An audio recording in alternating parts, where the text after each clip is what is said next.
Middle School's a Drag, You Better Work.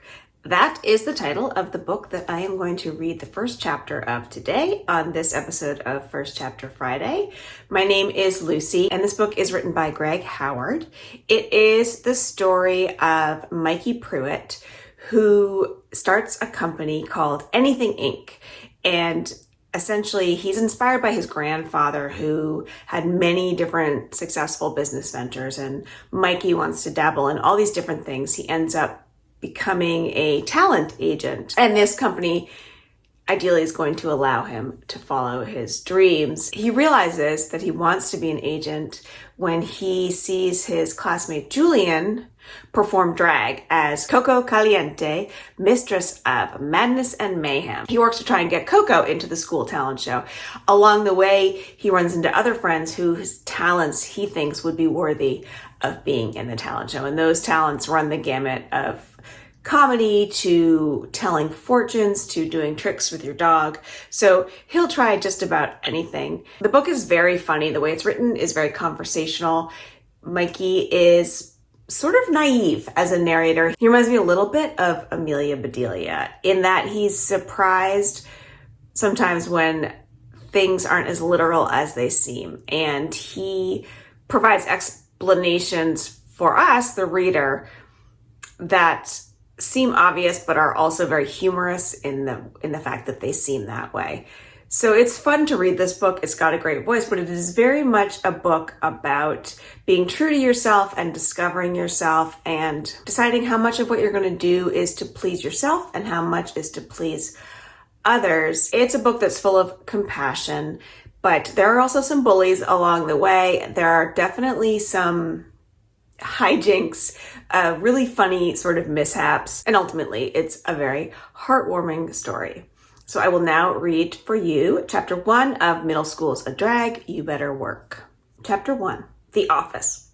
I sit behind the huge oak desk in my office at the world headquarters of Anything Incorporated, organizing my homework like I do every Sunday afternoon. I spend a lot of weekends in the office. If I didn't, I'd never get anything done. I think CEOs of big-time companies like mine shouldn't be required to attend middle school. It seriously gets in the way of doing important business stuff. I've created an Excel spreadsheet on my laptop and sorted my assignments into 3 columns. Teacher will check, teacher won't check, teacher will collect but won't check. Normally, I'd have my assistant handle this kind of thing, but she quit last week.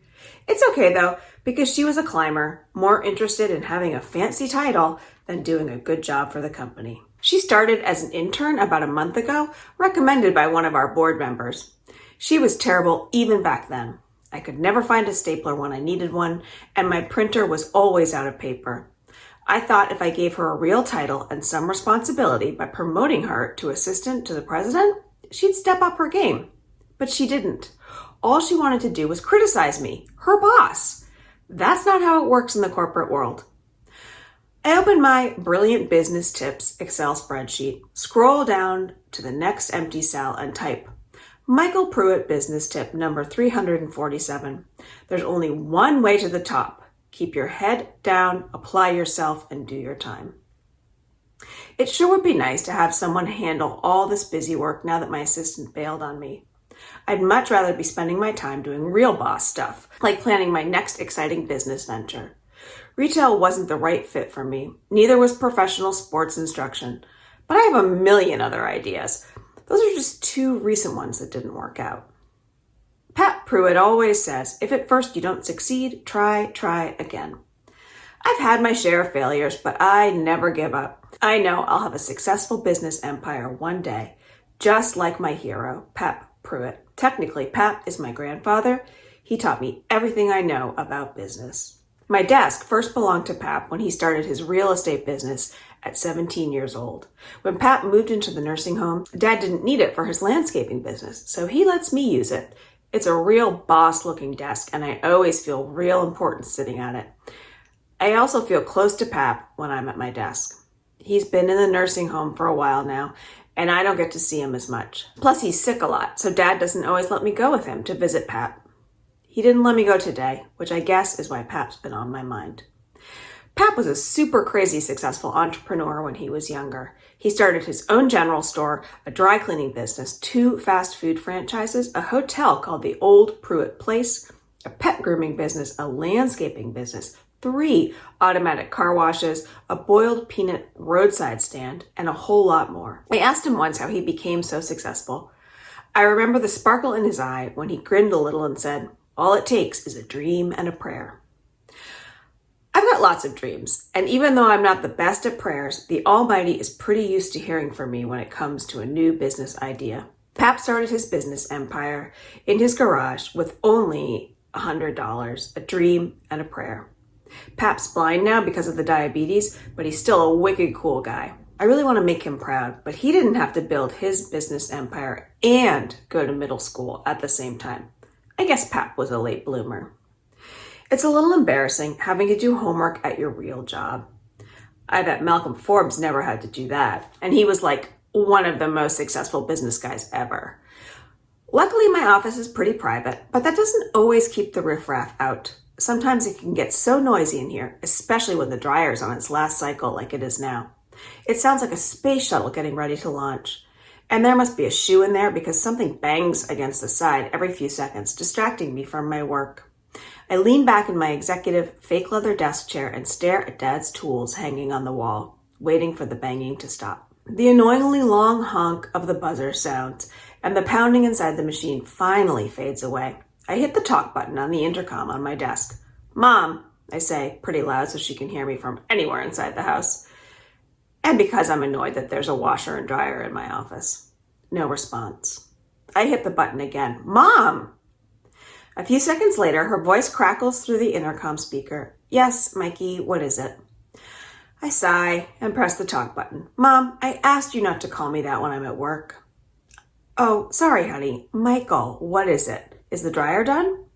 "We've talked about honey too, but I'm too busy to get into that right now." "Yes, ma'am," I say. "Okay," she says, "I'll be right there." Dad found the old-timey intercom system at a garage sale and hooked it up for me. It's lime green and nearly the size of a shoebox, but at least it works. Dad thought it would be a perfect addition to my office and an easy way for Mom to call me in for dinner.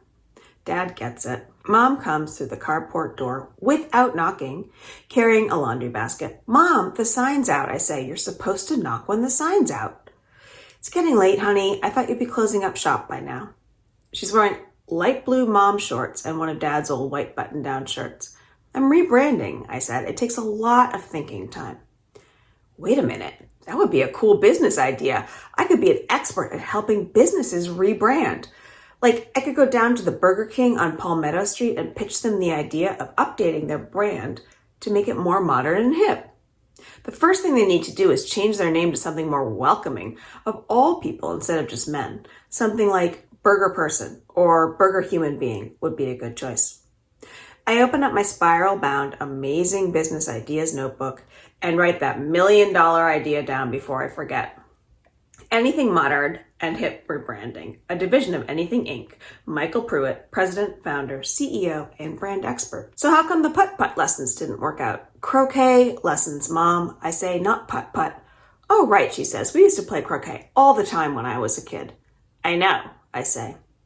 Grandma Sharon gave me their old set of clubs and balls and taught me how to play last summer. None of the kids in the neighborhood had ever heard of crochet, which was perfect because it made me the local expert. I might have added a few new rules to the game to make it more interesting, but my students never knew the difference. Mom rests the basket of towels on her hip. A shoe sits on top. I wonder why she only washed one. It's a perplexing mystery. I write down another incredible idea in my Amazing Business Ideas notebook. Anything Perplexing Mystery-Solving Detective Agency, a division of Anything Inc. Michael Pruitt, president, founder, CEO, and head snoop. I put a star beside that one because it's a super crazy good idea.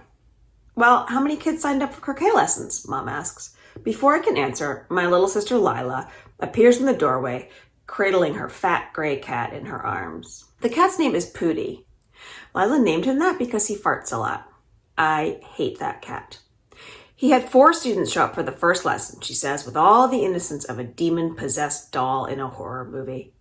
They each paid him $1, if you can believe that, but no one showed up for the second lesson. He made $4, but he gave them each a whole bottle of water, so he probably lost money. I haven't run the final numbers yet, I say, looking back at my spreadsheet, trying to ignore Lyla and her gassy cat. The kids around here don't know what croquet is anyway, she adds like she's some kind of marketing expert. She's 9. That was the beauty of it, I snap back. Nobody knew if I was teaching it wrong or not. It was a dumb idea, if you ask me, she says. You were a dumb idea, I mumble under my breath. Mikey, that's enough, Mom says. She started it, I say in a pouty voice that makes me sound like a little kid. Mom shifts the laundry basket to her other hip. She's only 9. Be a better example. That's Mom's excuse for everything Lyla does. She's only 7. She's only 8. She's only 9. You see where this is heading, right? It's never gonna end. Sorry, I say, even though secretly I'm not. Lyla smiles at me like she won or something. There are no trophies for being possessed by the devil, Lyla. I'll give a full report on the sports instruction division of the company at the next board meeting, I say to Mom. She kisses me on the top of the head. Sounds good, honey. I sigh. I don't think she's ever going to get the honey thing, and don't even get me started on the kiss. Mom leaves, but Lyla still stands in the doorway. Both she and Pootie glare at me. The cat hates me as much as I hate him. He always stares at me like he's planning to murder me.